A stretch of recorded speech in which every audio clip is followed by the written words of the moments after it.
Ат адамдың қанаты болса, бүркіт анын алысқа жеткен қолы болған.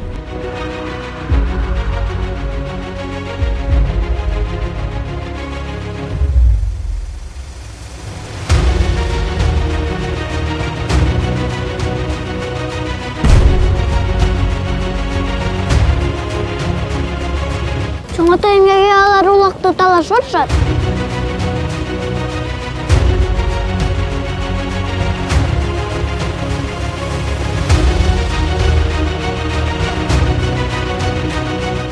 Ата, бұл жер жаңа деген 8-10 асыр болса 9-сыпайда болып қалыпты.